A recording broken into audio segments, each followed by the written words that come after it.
school. It's how America's TikTok stars spend their mornings. As the new school year approaches, COVID-19 has made things more complicated than your math teacher's comb over. Because the big question is, even if the virus isn't a major threat to children, can they become adorable super spreaders who infect teachers, staff, and their families back home? Well, now we might be getting some answers. As many school systems weigh their options and evaluate data, a large and systematic new study out of South Korea suggests kids younger than 10 spread the disease less, about half as much as adults. But children above the age of 10 can spread the virus at the same rate as adults. Older kids, those teenagers, get infected more frequently than younger kids, and that it's something we do have to be mindful of as we bring kids back to school. Oh man, this is really not good. Scientists now say teenagers can spread the virus just as easily as adults. And you know, some parents are going to try brag about this. You know, little Timmy is only 13, but apparently he spreads COVID at a college level. And I don't think any of this should be surprising to anyone. Like, I'm not a scientist, but of course, teenagers can spread coronavirus everywhere. Just look at how well they spread rumors. But the last time, guys, I did not pee my pants in math class, okay? I peed them in English in first period. So look, this isn't great news. The only silver lining is that it might at least help stop bullying. I'd shove you in a locker right now, but my nana has a compromised immune system. So clearly, if kids go back to school, there's a good chance the virus is going to spread even more. Which means Americans have two choices. Immediately devote massive resources to helping schools implement safety regimes so that kids can be protected, tested, and monitored. Or two, don't do that. Missouri Governor Mike Parson is pushing for kids in his state to go back to school even if they get sick. These kids have got to get back to school. They're at the lowest risk possible. And if they do get COVID-19, which they will, and they will when they go to school, they're not going to the hospitals. They're not going to have to sit in doctor's office for days. They're going to go home, and they're going to get over it. Okay, now here's the thing. Governor Parson is not wrong, right? Kids are the least susceptible to COVID-19. And if they do get sick, they usually don't need to go to the hospital. They can stay home. But what he seems to be forgetting is that unless all these kids live in Neverland, they go home to adults, which is not good. Because you see, coronavirus is like baby shock. It can't hurt kids, but it will destroy adults' lives. So basically, if you don't get corona under control, the schools can turn into an Amazon fulfillment center for coronavirus. It starts in a centralized location, and within a couple of days, it's personally delivered to everyone's house. Or maybe one day with Prime. The only way this isn't going to get adults infected is if parents and their kids have no contact. I mean, no communication, no affection whatsoever, no touching. Basically, Trump's relationship with Eric. And parents aren't the only ones in danger here. Unsurprisingly, teachers all across America are not enthused at the idea of having to put their lives at risk so that little Aiden can build a baking soda volcano. In fact, in a historic move, Florida's largest teachers union is now suing Florida's governor for ordering schools to fully open in a few weeks. And look, until these issues are resolved, most parents in America are stuck between a rock and a hard place. Because what do? Do you keep your kids at home, teach them yourself, and eventually blow your brains out? Or do you take the risk, send them to school, and gamble with your family's health? Well, many rich families have decided they're going with option C. Parents worried about sending their kids back to school are coming together to create smaller so-called pandemic pods. Pandemic pods, a 2020 version of the one-room schoolhouse. The small groups of students are getting together and paying for a private teacher. The pods are seen as a way to mitigate risks and give kids a chance to socialize and learn together during in-person teaching. The cost for private instructors can run anywhere between $25 and $80 per hour, adding to concerns that the coronavirus pandemic is exacerbating the inequities in the education system. Yes, rich people are getting private instructors because one, they can't afford it, and two, because they aren't allowed to just bribe colleges anymore.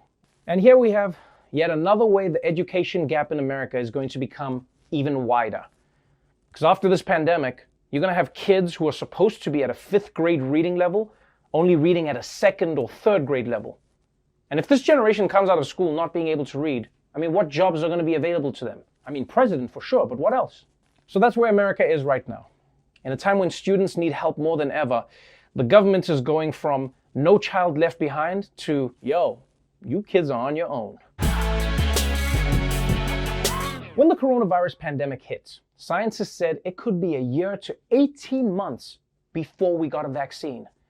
But just like high school seniors on prom night, things are moving faster than expected. Encouraging news as several companies rush to develop a vaccine against the coronavirus. There are promising results in early trials of at least 3 potential vaccines. One is being developed by the University of Oxford and AstraZeneca. Results suggest that vaccine is safe and has produced an immune response in patients. Another vaccine by CanSino Biologics was shown to produce antibodies a month after vaccination. Meanwhile, promising results from Pfizer and BioNTech on another vaccine. The results are similar to some of the 23 other vaccines that are already on human trials. Oh man, this is exciting. Not 1, not 2, but 3 vaccines? And isn't this the story of life? One moment you have too little, and the next moment you're overwhelmed with options. I mean, 3 vaccines? Which one do I choose? I mean, do I want the Chinese one? And then there's the Oxford one. You know, this is so hard. I'll be like, can I get a scoop of each? Yeah, just give me a scoop of each. Part of me also likes the fact that these vaccines aren't being made in America. Because let's be honest, America is the one country where people are going to let politics stop them from getting the vaccine. I don't want that Trump vaccine. I'm resisting. A Biden vaccine is a liberal trap. You think it's a coincidence that coronavirus has the letters A, O, and C in it? Now, as hopeful as this is, please remember that there are a lot of steps between now and a full vaccine. I mean, they need to finish the trials, they need to ramp up vaccine production, plus they need to produce over 1 billion lollipops. Because I don't care if it is the COVID vaccine. If you're giving me a shot, you best believe I'm leaving there with a lollipop. And the US desperately needs this vaccine sooner than later, because coronavirus is still hitting America hard, including in ways no one would have thought of. Well, first it was toilet paper and hand sanitizer, but now the coronavirus pandemic is causing Americans to see a shortage of coins. The Federal Reserve is rationing the distribution of coins to banks. Those banks, in turn, are supplying fewer coins to businesses. Some retail stores are even telling customers to use exact change or pay by credit or debit card. A bank in Wisconsin is now paying people to bring in their spare change to help local businesses. The Community State Bank has launched a coin buyback program. People who turn in $100 worth of change will get a $5 bonus. The bank says hundreds of people have already dropped off their spare change. Some have even bought in coins without asking for anything back. Yes, there are so few coins right now that banks are paying people to bring in their loose change. And right now, I bet people all over the country are in line at those gift shops with flattened pennies standing around like, yo, you better throw that machine in reverse. I'm trying to get paid. And here's what I want to know.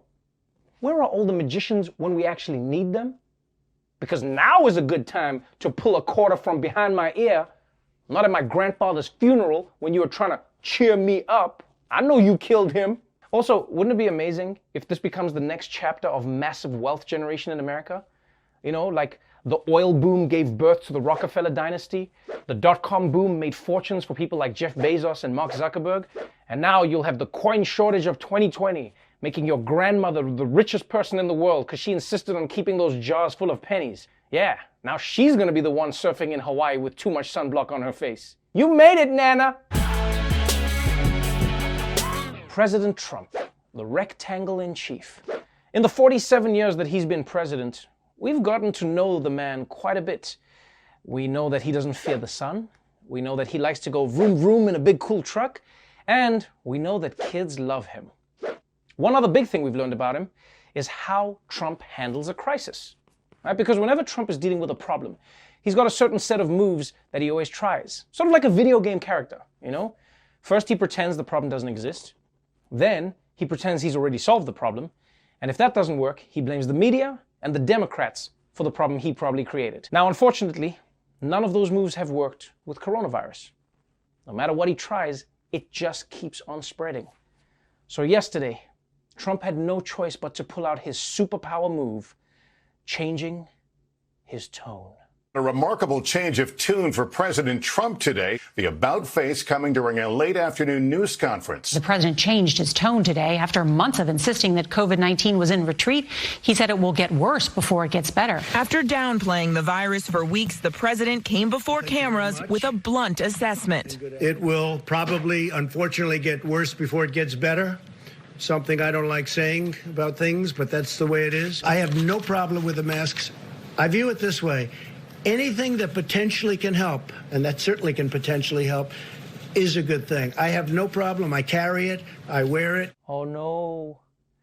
Looks like someone finally got his COVID test back. Positive in a negative sense, folks. But yes, President Trump is finally saying that masks work and that coronavirus could get even worse. So basically, Trump has turned into that one friend of yours in the group chat who insists on posting memes that were hot months ago. Yo, have you guys seen Baby Yoda? Now, I will say something that I myself didn't expect. It is actually a little scary to hear Trump talk like this. Because like when a scientist says it, it's because those are the facts. When Trump says it, it's because reality is so awful that it's somehow cut through the thousands of layers of paranoid delusion. Like you know shit is bad when even Trump breaks character. You know? This would be like if Barney the dinosaur took off his head like, okay kids, we're f***ed. We're f***ed. It's not looking good. Are we gonna sing a song, Barney? No, guys, we're really f***ed. It's over. I don't think you're allowed to say the F word, Barney. Now, there are many reasons that Trump may have suddenly shifted his tone last night, right? I mean, maybe it's because he's struggling bigly in the polls against Joe Biden. Or maybe it's because he has a new campaign manager. Or maybe it's just because he got his ass handed to him in an interview on Fox News. I mean, it's one thing to get embarrassed by the liberal media. He's used to that. But when Fox News is calling you out on your BS, that's gotta hurt, man. Because now you're getting owned in front of all your friends. It's like getting a wedgie at your own birthday party. Whatever the reason was, though, it should be obvious to anyone with a memory better than a goldfish that this change of tone isn't actually a sincere change of heart. Because, let's just say, we've all been here before. President Trump was completely different in his tone and in the way that he was approaching the coronavirus. A dramatic shift in tone from President Trump yesterday. President Trump changing his tone. A real change of tone there, to say the least, from the president, a really sobering sense from the president. And President Trump just moments ago with a somber tone. But again, the overall tone, a lot more somber, especially coming from President Trump. George, the president did strike a very somber tone in his latest briefing. Robin, he was as grim as he's been through this entire crisis. Yeah, we've seen this trick before, people. Trump decides to pretend he's taking coronavirus seriously again, and then 2 days later, he's doing what? He's tweeting that it's all a hoax, and we should just eat our cereal with bleach. So if the past is any indication, Trump's somber new tone is as real as his skin tone. Because deep down, no matter how much he wants to hide it, he's still Trump. Which is why even at a press conference where he's trying to change things up, he couldn't help but do this. The one moment the president veered off message when he was asked about Ghislaine Maxwell, accused of enabling Jeffrey Epstein's exploitation of minors. I don't know. I haven't really been following it too much. I just wish her well, frankly.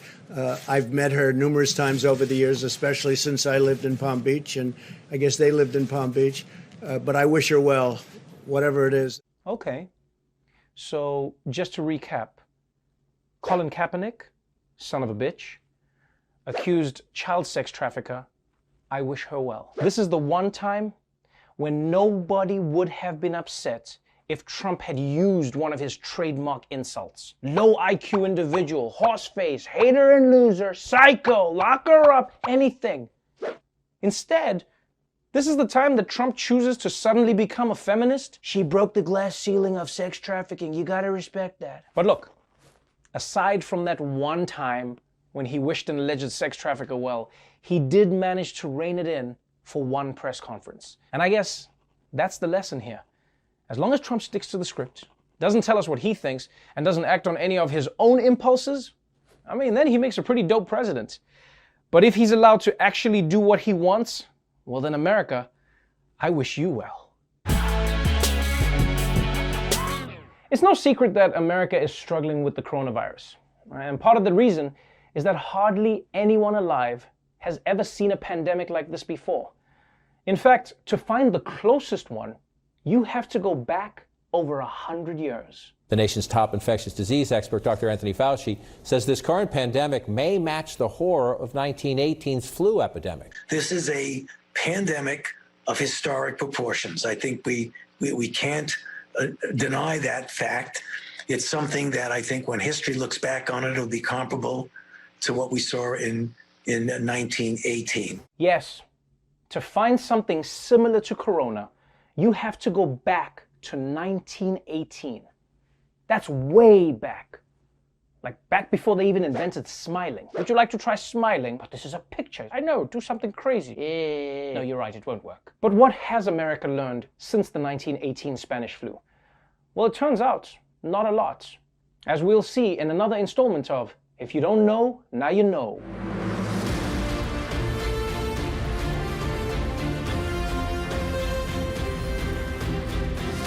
The Spanish flu of 1918 had a lot in common with the coronavirus in 2020.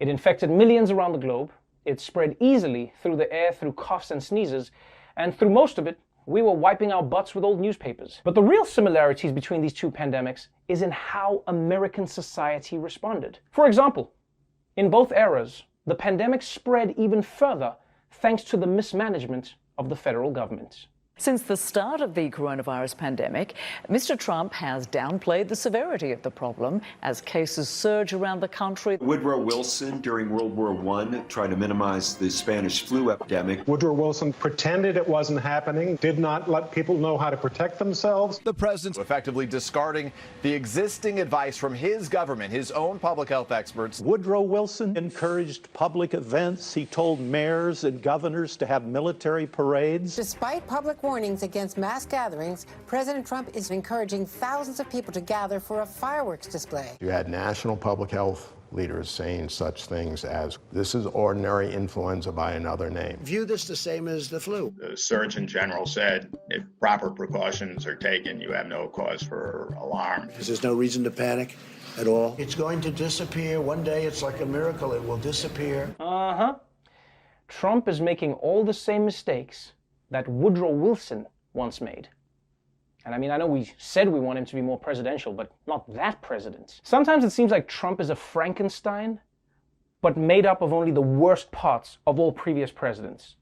You know, he's got the pandemic response of Woodrow Wilson, the racism of Andrew Jackson, the horniness of Bill Clinton, the vocabulary of George W. Bush, and it's all stuffed into Taft's body. Now, in both 1918 and today, the lack of leadership created a vacuum that allowed misinformation and dangerous cures to be spread as fast as the virus itself. As the coronavirus continues to spread worldwide, the misinformation is spreading too. Donald Trump is pushing the debunked conspiracy that coronavirus was man-made in a lab in Wuhan, China. The pandemic spread benefited from misinformation. People began blaming the Germans, claiming they were spreading poison clouds or that Bayer, which was a German-owned company, had infected their aspirin. The president offers snake oil treatments that have the potential to do more harm than good. The president suggested Americans could inject themselves with disinfectants to ward off COVID-19. The disinfectant, where it knocks it out in a minute. Snake oil salesmen had a field day. Vicks VapoRub also advertised itself as a remedy for the flu, claiming to stimulate the mucous membrane to throw off the germs. There were plenty of ads touting medicines, tablets, and the use of disinfectants. People back in the day were so dumb. They thought you could spread flu through aspirin. I mean, everyone knows that diseases are spread through 5G. Hello? That's why you turn on airplane mode. I'll be honest, I actually admire conspiracy theorists back then. Because they didn't have YouTube to spread their ideas, which means to get people to believe this stuff, they had to go door to door. Good day, ma'am. The Rockefellers are inventing a flu vaccine that'll record your thoughts. To hear more, please like and subscribe.